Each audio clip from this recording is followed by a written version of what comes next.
નમસ્તે, હું ભાવનાબેન રાઠોડ. આજે તમારા માટે કોઈ રેસીપી લઈને નથી આવી, પણ આજે બધાને ખૂબ જ ઉપયોગમાં આવે એવી માહિતી લઈને આવી છું. ફ્રેન્ડ્સ, આજે આપણે ઘરઘંટીની કઈ રીતે જાળવણી કરવી, કઈ રીતે અનાજ દળવું અને અનાજ દળી લીધા પછી ઘંટી કઈ રીતે સાફ કરવી અને પછી અંદર એક સિક્રેટ વસ્તુ મૂકવાની છે એ હું તમને આગળ વિડીયોમાં જણાવીશ. ઘણા લોકોને એવો ક્વેશ્ચન હોય છે કે ઘરઘંટીમાં લોટ દળી લઈએ અને 8 થી 10 દિવસ થયા હોય ને ત્યાં જ ઘરઘંટીમાં ઝાડા બાજી જાય છે અને કાં તો ઘરઘંટીમાં ધનેડા કે જીવાત થઈ જતી હોય છે અને ક્યારેક ક્યારેક તો ઈયળો પણ થઈ જતી હોય છે.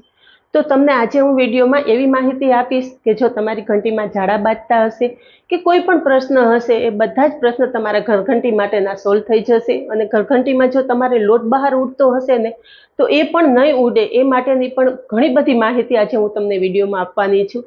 તો વિડીયો બિલકુલ સ્કીપ કર્યા વગર જોજો. વિડીયોની શરૂઆત આપણે પહેલા ઘરઘંટીના ઉપરના ભાગથી જોશું.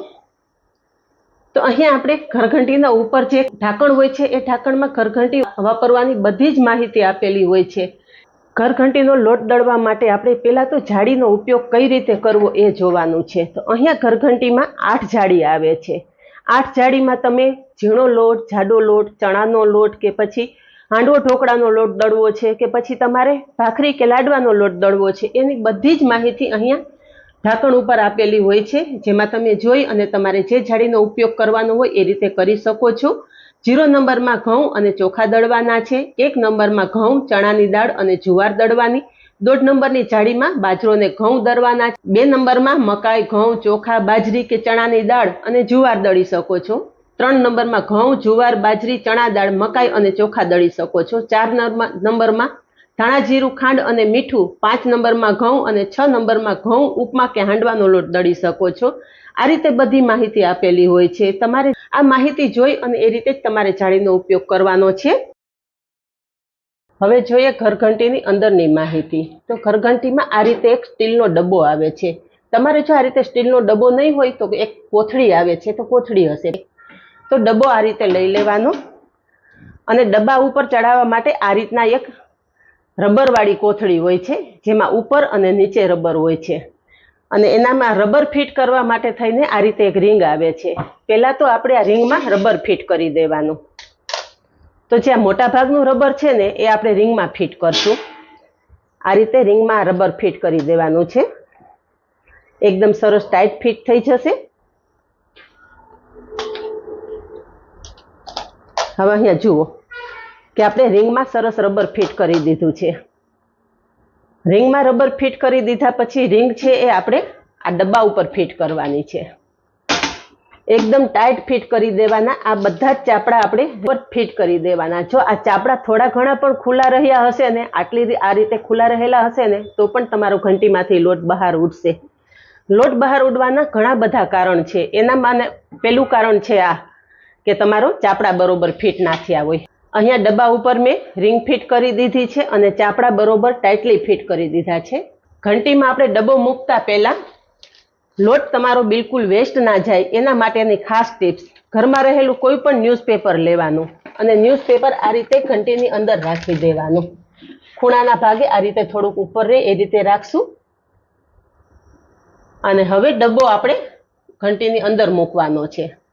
ઘંટીની અંદર ડબ્બો મૂકી દીધા પછી જે આ રબર છે ને એ રબર આપણે ઉપરના ભાગ જે આ છે એમાં ફિટ કરવાનું છે. આ રીતે ફિટ કરી દેવાનું. અહીંયા તમે જુઓ કે ઉપરનું રબર પણ મેં ઉપરના ભાગમાં ફિટ કરી દીધું છે. તો આ રબર જો તમારું સહેજે ઢીલું હશે ને તો પણ તમારું ઘંટીમાંથી લોટ બહાર ઉડશે. એટલે 2 થી 3 મહિને તમારે આ રબર ચેન્જ કરી લેવાનું. રબર ચેન્જ કરી દેશો ને એટલે આ રબર આમાં એકદમ સરસ ફિટ થઈ જશે અને તમારો લોટ બિલકુલ બહાર નહીં ઉડે. હવે જોઈએ અંદરનો ભાગ. જ્યાં સર્કલ છે ને એમાં આપણે જાળી ફિટ કરવાની છે. અત્યારે મારે ભાખરીનો લોટ દળવાનો છે તો 2 નંબરની જાળી હું અત્યારે ચડાવું છું. 2 નંબરની જાળીમાં આપણે ભાખરીનો લોટ દળવાનો છે. અને હવે આ ઢાંકણ એકદમ સરસ ફિટ કરવાનું છે. તો આ જે આપણે ઉપરનું આ બોલ આવે છે ને એ બોલ એકદમ સરસ ટાઈટ ફિટ કરી દેવાનો. તો અહીંયા તમે જુઓ આ બોલ મેં એકદમ સરસ ટાઈટ ફિટ કરી દીધો છે. આ બોલ સહેજે ઢીલો રહેશે તો આમાંથી લોટ બહાર ઉઠશે. આ બોલ સરસ ફિટ કરી દેવાનો. તો તમારું આ ઢાંકણ સારી રીતે પેક થયેલું હશે ને તો લોટ બિલકુલ બહાર નહીં ઉડે. જ્યારે તમારે ઘંટીમાં લોટ દળવો હોય ત્યારે એક વાતનું ખાસ ધ્યાન રાખવાનું કે પહેલાં તમારે ઝીણો લોટ દળી લેવાનો અને જાડો લોટ પાછળ રાખવાનો. રોટલીનો લોટ કે ચણાની દાળ દળવાના હોય તો એ પહેલાં દળી લેવાની અને પાછળ તમારે ભાખરી કે લાડવા કે હાંડવા ઢોકળાનો લોટ દળવો હોય પાછળથી દળવાનો. એનું કારણ શું છે કે જો ઝીણો લોટ તમે પહેલાં દળશો ને તો ઘંટીમાં ચોંટી ગયો હશે અને જાડો લોટ પાછળથી દળશો એટલે ઘંટીમાં ચોટેલો ઝીણો લોટ જાડા લોટની સાથે બહાર આવી જશે. પરિણામે તમારે ઘંટી સાફ કરવામાં બિલકુલ પ્રોબ્લેમ નહીં થાય અને ઘંટી ઝડપથી સાફ થઈ જશે. હવે અંદરનું બધી વસ્તુ તમને ડિટેલમાં માહિતી આપી દીધી. ઢાંકણ સારી રીતે પેક કરી લીધું છે, ઉપર અને નીચે કોથળી સરસ પેક કરી દીધી છે. હવે આ ઢાંકણ આપણે એકદમ પેક કરી દેવાનું. ન્યૂઝપેપર આ રીતે ભલે થોડું બહાર રહે, ઢાંકણ એકદમ સારી રીતે પેક કરી દેવાનું. ઢાંકણ સેજે ખુલ્લું રહ્યું હશે ને તો પણ તમારો ઘંટીનો લોટ બહાર ઉઠશે. હવે અનાજ દળવાની માહિતી તમને આપું છું. તો અનાજ આપણે ક્યારે અને કઈ રીતે ઉમેરવાનું. તો જે આ ઘંટીનું વાયર છે એ આ વચ્ચે આ રીતે ચાપડો આવે છે એમાં ફિટ કરી દેવાનું. હવે ઘંટીમાં અનાજ નાખતા પહેલા ઘંટી ચાલુ કરી દેવાની. આ રીતે ઘંટી ચાલુ કરી દીધા પછી જ તમારે અનાજ ઘંટીમાં ઉમેરવાનું છે. આ રીતે તમે ઘંટીમાં અનાજ પાછળથી ઘંટી ચાલુ કરીને ઉમેરશો ને તો ક્યારેય તમારી ઘંટી ખરાબ નહીં થાય. હવે ઢાંકણ બંધ કરી દેશું અને લોટ દળાય ત્યાં સુધી રાહ જોશું, પછી આગળની પ્રોસેસ કરશું. હવે અહીંયા જુઓ કે ઘંટીમાં અનાજ બિલકુલ નથી. આમાં ઘઉં ઉમેરેલા એ દળાઈ ગયા છે પણ ઘંટી હજી ચાલુ જ છે. આ ટાઈમે તમારે ઘંટીની સ્વિચ બંધ કરવાની નથી. ઘંટીની સ્વિચ ક્યારે બંધ કરશો? જ્યારે આ ઘંટીમાં સાયરન વાગે. ઘંટીમાં જ્યારે બધું જ અનાજ દળાઈ જશે ને ત્યારે ઘંટીમાં સાયરન વાગશે, ત્યારે જ તમારે ઘંટીની સ્વિચ બંધ કરવાની. અને ઘણી વખત એવું બનતું હોય છે કે તમારી ઘંટીમાં આ રીતે સાયરન ના વાગતું હોય તો ઘંટીમાં અનાજ દળવાનો જે અવાજ છે એકદમ અવાજ બંધ થઈ જાય ને પછી તમારે ઘંટીની સ્વિચ બંધ કરવાની. ત્યાં સુધી ઘંટીની સ્વિચ બંધ કરવાની નથી. હવે અહીંયા જુઓ કે સાયરન વાગ્યું એટલે મેં તરત જ સ્વિચ બંધ કરી દીધી. હવે ઘંટીની અંદરના ભાગમાં જે અનાજ હશે ને બધું દળાઈ ગયું.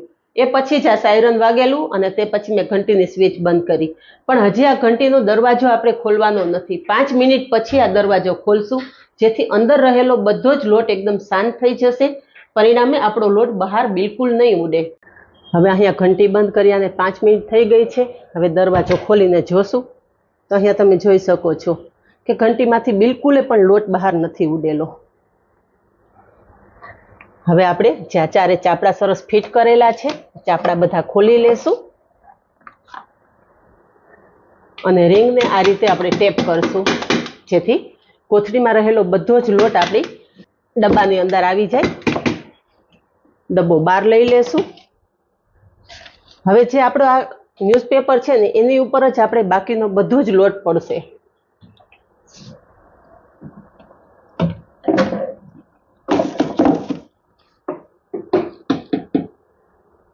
આ રિંગ બહાર લઈ લીધી છે અને ઘંટીની સાથે આ રીતે એક બ્રશ આવે છે. તો બ્રશની મદદથી આપણે આ સાઈડમાં રહેલો બધો જ લોટ ન્યૂઝપેપર ઉપર લઈ લેશું. અને હવે જે આપણે જે એકદમ ફિટ કરીને આ બોલ રાખેલો છે ને એ બોલ પણ ખોલી લેશું. હવે આ રિંગ આપણે કાઢી લેશું. ઘણા લોકોનું એવો ક્વેશ્ચન છે કે તેમની આ જાળી ખરાબ થઈ જાય છે. જાળી ખરાબ થવાનું મેઇન કારણ એ છે કે જાળી તમે જ્યારે ઘંટીમાંથી બહાર કાઢો ને ત્યારે ગરમ હોય. ગરમ જાળી જો તમે આ રીતે ચતી રાખી દેશો ને તો જાળી પોળી થઈ જશે. પરિણામે ઘંટીમાં પાછી તમારી જાળી ફિટ નહીં થાય. એટલે ઘંટીમાંથી જાળી કાઢો ને એટલે જાળીને આ રીતે ઊભી રાખી દેવાની. જાળી આ રીતે ઊભી રાખશો ને એટલે જાળીનો શેપ એમનેમ જળવાઈ રહેશે. પરિણામે લાંબા સમય સુધી તમારી ઘંટીની જાળી બિલકુલ ખરાબ નહીં થાય. હવે ઘંટીમાં જે અંદર રહેલો લોટ છે ને એ પણ આપણે આ રીતે બ્રશની મદદથી લઈ લેશું. અંદરના ભાગમાં પણ આ રીતે બ્રશ ફેરવશો ને એટલે વધારાનો જે એક્સ્ટ્રા લોટ ચોટેલો હશે ને એ બધો જ લોટ ઘંટીમાંથી ન્યૂઝપેપર ઉપર આવી જશે. જ્યાં બોલની વચ્ચે લોટ ચોટેલો હોય ને એ પણ આ રીતે બ્રશની મદદથી કાઢી લેવાનો. આ રીતે સાઈડમાંથી બધેથી લોટ કાઢી લીધા પછી અહીંયા તમે જુઓ કે આપણે એક ન્યૂઝપેપર રાખેલું તો ન્યૂઝપેપરની ઉપર જ બધો લોટ પડેલો છે. જાળી પણ આ રીતે ટેપ કરશું જેથી જાળીમાં રહેલો લોટ પણ ન્યૂઝપેપર ઉપર આવી જશે. હવે આ ન્યૂઝપેપર ભેગું કરી અને જે લોટ છે એ બધો જ આપણે ડબ્બાની અંદર ઉમેરી દેશું. અહીંયા તમે જુઓ, ઘંટીમાં દળેલો લોટ તમારો બિલકુલ વેસ્ટ નથી થયો. હવે ફરી પાછું એ જ ન્યૂઝપેપર આપણે ઘંટીની અંદર રાખી દેશું અને હવે ઘંટીની ફાઇનલ સફાઈ કરવાની છે. તો ઘંટીમાં જે આ સાઈડમાં છે ને, આ હવા માટેના સર્કલ આપેલા હોય છે, જેથી ઘંટી તમારી અંદર ગરમ ના થાય અને ખરાબ ના થાય. એટલે આ રીતના બંને સાઈડ જાળી આપેલી હોય છે. તો જાળીમાં રહેલો લોટ પણ આપણે બ્રશની મદદથી સાફ કરી લેશું અને અંદરના ભાગમાં આપણે બ્રશની મદદથી એકદમ સરસ સફાઈ કરી લેશું. જ્યાં ખાંચા હોય છે ને, ખાંચામાં પણ લોટ ભરાયેલો હોય છે. એટલે બ્રશને આ રીતે તમે કરશો ને, એટલે ખાંચામાં રહેલો લોટ પણ બધો જ બહાર નીકળી જશે. અહીંયા તમે જોયું કે બધા જ ખાંચામાં મેં આ રીતે બ્રશ ફેરવી દીધું છે અને બ્રશની મદદથી બધો જ લોટ બહાર કાઢી લીધો છે. હવે આ બોલમાં ચોટેલો લોટ પણ આપણે આ રીતે કરીને કાઢી લેશું. ઢાંકણમાં પણ આ રીતે લોટ ચોટેલો હોય છે, તો ઢાંકણમાં પણ આ રીતે બ્રશની મદદથી સાફ કરી લેશું. હવે એ બ્રશથી થોડો ઘણો લોટ રહી ગયો હોય ને, તો આ રીતનું કોઈ તમારું નકામું ટૂથબ્રશ હોય ને, એ ટૂથબ્રશથી સફાઈ કરી લેવાની. આ ટૂથબ્રશથી તમે આ કરશો ને, એટલે તમારો થોડો ઘણો લોટ ચોટેલો હશો ને, એ પણ એકદમ સરસ સાફ થઈ જશે. સાઈડમાં પણ આ રીતે બ્રશ ફેરવશો ને, એટલે એક્સ્ટ્રા લોટ ચોટેલો હશે ને, બધું નીકળી જશે. અને ક્યારેક પાછળ આ રીતે વુડનમાં પણ લોટ ચોટેલો હોય ને, તો બ્રશ આ રીતે ફેરવશો ને, એટલે એમાં અંદર રહેલો લોટ પણ નીકળી જશે. અહીંયા બ્રશની મદદથી લોટ કાઢી લીધો છે. હવે આ રીતે કપડાથી સાફ કરી લેશું. ઘંટીમાં બિલકુલ લોટ ના રહેવો જોઈએ. લોટ રહેશે ને તો જ તમારી ઘંટીમાં ઝાડા કે ધનેડા થશે. બાકી તમારી ઘંટી ક્યારેય પણ ખરાબ નહીં થાય. લાંબા સમય સુધી તમે ઘંટી વાપરશો ને, તો પણ ઘંટીમાં તમારે કોઈ પણ જાતનો પ્રોબ્લેમ નહીં થાય. આવી નાની નાની બધી જ બાબત આજે હું તમને આ ડિટેલમાં જણાવું છું. તે છતાંય તમારો કંઈ ક્વેશ્ચન હોય ને, તો તમે મને કમેન્ટમાં જણાવજો. હું તમારો એ ક્વેશ્ચન પણ સોલ્વ કરી દઈશ. આ રીતે કપડાની મદદથી અંદર એકદમ સરસ સાફ કરી લેવાનું. અમે અહીંયા જુઓ તમે, અંદરના ભાગમાં પણ મેં કપડાથી એકદમ સરસ સાફ કરી લીધું છે. અંદરના ભાગમાં બિલકુલ એ લોટ ના રહેવો જોઈએ. આ રીતે બધું સાફ કરી લીધા પછી આ દરવાજો સરસ સાફ કરી લીધો. હવે દરવાજો આપણે બંધ કરી દેશું અને ઉપરના ભાગમાં રહેલો લોટ પણ આ રીતે સાફ કરી લેશું.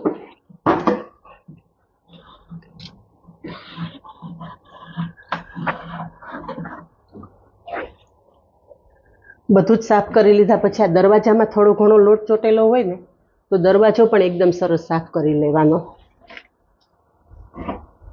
અહીંયા બધું જ સરસ સફાઈ થઈ ગઈ છે. હવે ન્યૂઝપેપર આપણે નીચે લઈ લેશું અને સાઈડમાં રહેલો લોટ પણ આ રીતે કાઢી લેશું. અહીંયા તમે જુઓ કે બધી જ સફાઈ કરતા આપણે 1 ચમચી જેટલો લોટ વેસ્ટ રહેશે. આ 1 ચમચી જેટલો લોટ છે એ વેસ્ટ ગણવાનો. હવે સફાઈનું કામ તો પૂરું થઈ ગયું. સફાઈ આપણે એકદમ સરસ કરી લીધી.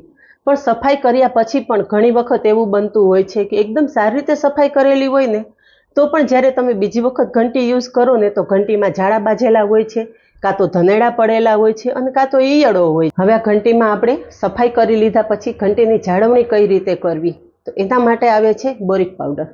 બોરિક પાવડર આપણે અનાજ અને કઠોળમાં ઉપયોગમાં લેતા હોઈએ છીએ, પણ આ ઘંટીની ચોખ્ખાઈ માટે પણ આ બોરિક પાવડર આપણે ખૂબ જ ઉપયોગમાં આવશે.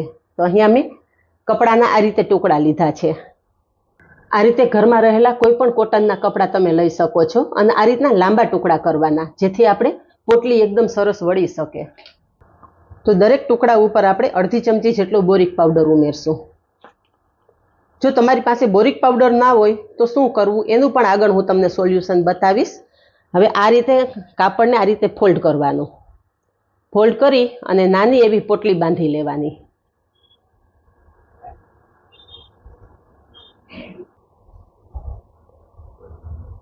આ રીતે ફોલ્ડ કરી અને આપણે બધી પોટલી તૈયાર કરી લેશું. અહીંયા આ રીતે આપણે 4 પોટલી તૈયાર કરી લીધી છે. તૈયાર કરેલી 4 પોટલીમાંથી 2 પોટલી આપણે અહીંયા મૂકી દેશું. આ રીતે અહીંયા મૂકી દેશો ને ખૂણામાં, એટલે ક્યારેય ધનેડા નહીં પડે. અને એક પોટલી આપણે આ અંદરનો જે ભાગ છે ને એમાં મૂકી દેશું, બંધ કરી દેશું. અને બાકીની એક પોટલી છે એ જ્યાંથી અનાજ આપણે ઘંટીની અંદર જાય છે ત્યાં મૂકી દેશું. આ રીતે તમે 4 થી 5 પોટલી તૈયાર કરી અને મૂકી દેશો ને એટલે હવે જે ડબ્બામાં આપણે લોટ દળેલો છે એ ડબ્બામાંથી લોટ કાઢી લીધા પછી ડબ્બો એકદમ સારી રીતે ધોઈ સાફ કરી લેવાનો. એ જ રીતે આપણે આ રીંગ અને કોથળી છે અને એ આ જાળી છે, એ જાળી રીંગ અને કોથળી પણ એકદમ સરસ ધોઈ સાફ કરી અને પછી ફરી પાછા આપણે ઘંટીની અંદર મૂકવાના. જો આ બધી વસ્તુ તમે એમને મૂકી દેશો ને તો પણ તમારી ઘંટીમાં ધનેડા કે ઝાડા બાજી જશે. જો તમારી પાસે બોરિક પાવડર ના હોય તો બીજું સોલ્યુશન છે તમાલપત્ર. તમાલપત્ર આપણે જે રીતે બોરિક પાવડરની પોટલી મૂકેલી છે ને એ રીતે ઘંટીમાં તમારે આ રીતે 2 થી 3 તમાલપત્ર મૂકી દેવાના. અંદર પણ આ રીતે તમાલપત્ર મૂકી દેવાના અને ઉપરના ભાગમાં પણ તમાલપત્ર મૂકી દેવાના. આ રીતે તમાલપત્ર મૂકી દેશો ને તો પણ તમારી ઘંટીમાં બિલકુલ ઝાડા નહીં બાજે કે ધનેડા નહીં પડે. તમને મેં ઘરઘંટી નાની બાબત તમને મેં ડિટેલમાં સમજાવી છે. તો પણ જો તમારી ઘરઘંટીના કોઈ પણ ક્વેશ્ચન હોય, હજી કાંઈ પણ તમને મૂંઝવણ થતી હોય તો મને તમે કમેન્ટમાં પૂછજો, તમને બધી જ માહિતી હું તમને આપીશ. તો ફ્રેન્ડ્સ, આજનો વિડીયો તમને કેવો લાગ્યો મને કમેન્ટમાં ચોક્કસ જણાવજો. અને વિડીયો પસંદ આવ્યો હોય ને તો વિડીયોને લાઇક કરવાનું બિલકુલ નહીં ભૂલતા અને તમારા ફ્રેન્ડ્સ ગ્રુપમાં શેર પણ કરજો. અને આવા જ નવા વિડીયો જોવા માટે મારી ચેનલ વાનગી ખજાનાને સબસ્ક્રાઇબ કરી લેજો. મળીએ નેક્સ્ટ વિડીયોમાં. ત્યાં સુધી બાય. Thank you.